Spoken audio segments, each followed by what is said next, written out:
You optimized yourself to death. 5 income streams, 0 pulse. The accountant couldn't tell which number was worse. The passive income kept generating.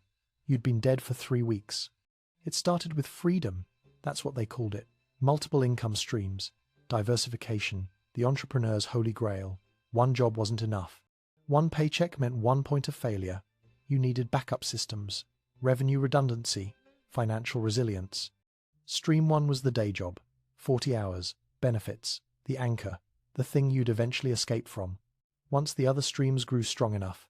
Stream 2 launched at night, the freelance work, your expertise monetized. 2 hours after dinner, 3 on weekends. You called it building your brand. Stream 3 was the side business, drop shipping, print on demand, digital products, something. The details changed. The 3 a.m. order fulfillment didn't. Stream 4 was content creation, YouTube, TikTok, Medium, Substack, somewhere, everywhere. The algorithm demanded consistency. You fed it daily, then twice daily. Your sleep schedule was the subscription you cancelled first. Stream 5 was investment income, crypto, stocks, real estate crowdfunding, passive income, except researching which coins to buy at 2 a.m. isn't passive. Monitoring market fluctuations during lunch breaks isn't passive. Panic selling at 4 a.m. because some exchange collapsed isn't passive. 5 streams, 7 days, 24 hours. The math should have been obvious. But math was for people who hadn't read the books, the ones with sports cars on the cover, the ones promising 4-hour work weeks, the ones explaining how someone somewhere made 6 figures working 2 hours a day. You just had to optimize harder. So you did.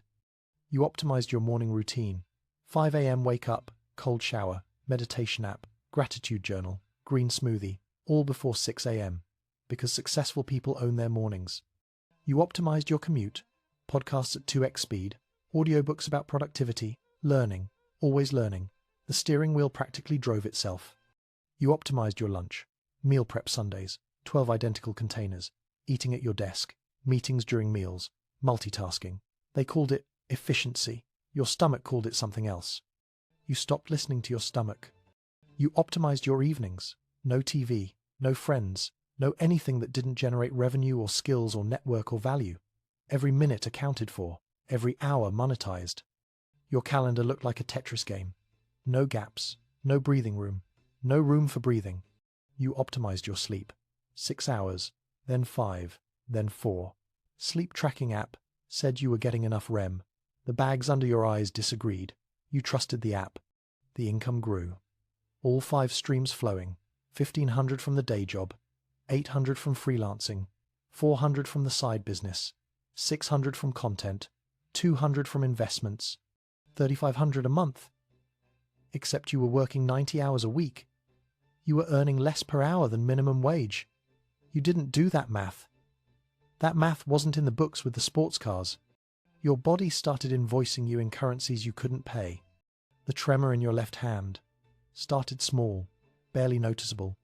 Then it graduated, dropped your phone twice, spilled coffee 4 times, stopped going away when you rested.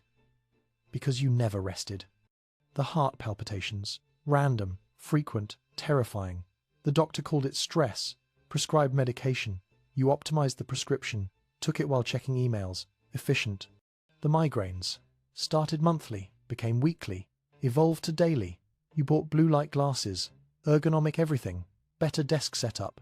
The migraines didn't care about lumbar support.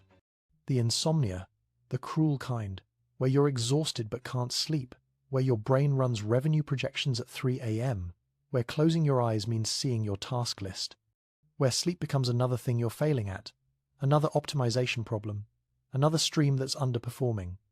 You downloaded a sleep app, then a meditation app, then a breathing app, then an app to manage all your other apps. The phone screen was the last thing you saw at night, the first thing you saw at morning, the thing you reached for in the middle of the night when the panic attacks came. Because the panic attacks came. Started during a client call. Couldn't breathe, couldn't focus, couldn't remember what you were saying. You muted yourself, turned off the camera, collapsed, recovered, unmuted, continued. The client never knew. You called it professionalism. Your nervous system called it the beginning of the end. But you couldn't stop. Stopping meant failure. Stopping meant one stream drying up, then another, then financial collapse. Then you'd be back to just one income, just one job, just ordinary, just human. You'd optimized past human. The freelance clients needed deliverables. The side business needed inventory updates. The content needed posting. The investments needed monitoring. The day job needed 40 hours minimum. The math was impossible. You did it anyway. You stopped sleeping entirely for 72 hours, got everything done, felt proud, felt invincible, felt your heartbeat becoming irregular. Ignored it. Your relationships optimized themselves out of existence. Friends stopped calling. You'd cancelled too many times. Said you were busy too often. Chosen the laptop over lunch too consistently. They gave up. You barely noticed. You were networking anyway, building strategic relationships, connections that generated value. Your friends didn't generate revenue. The optimization was working. Your family optimized themselves to voicemails. You'd answer eventually, when things slowed down, when the streams were flowing smoothly, when you had time, the time never came. The voicemails accumulated, unheard. The relationships atrophied, unnoticed. You were alone, but you were productive. The trade-off seemed fair. At first, then your body stopped asking for permission. The collapse happened during a Zoom meeting. Stream 1 and Stream 2, overlapping, double booking, double income. You were explaining Q3 projections. Then you were on the floor. The camera was still on. 16 people watched. Someone asked if you were okay. Someone else kept presenting. The meeting continued. You came to, rejoined, apologized for the technical difficulty. Your consciousness was glitching and you called it technical. The doctor called it exhaustion, prescribed rest. You scheduled it for next quarter, after the product launch, after the content backlog cleared, after the freelance contracts finished. After. Always after. The after never came. What came was the final optimization. They found you at your desk. All 5 streams still running, passive income generating, freelance work auto-responding, content scheduled 3 weeks out, investments compounding, day job emails unread but organized by priority. You'd been gone for 3 weeks. The accountant did the math. $3,200 generated post-mortem, your most productive month. Finally achieved the passive income dream. Finally working 0 hours. Finally optimized completely. The income stream paradox. Economists documented it. The point where additional income streams don't add wealth, they subtract life. The crossover point, where the optimization becomes obliteration. Where the streams don't flow together, they drown you. You found it. You were the case study. Patient zero. The perfect example.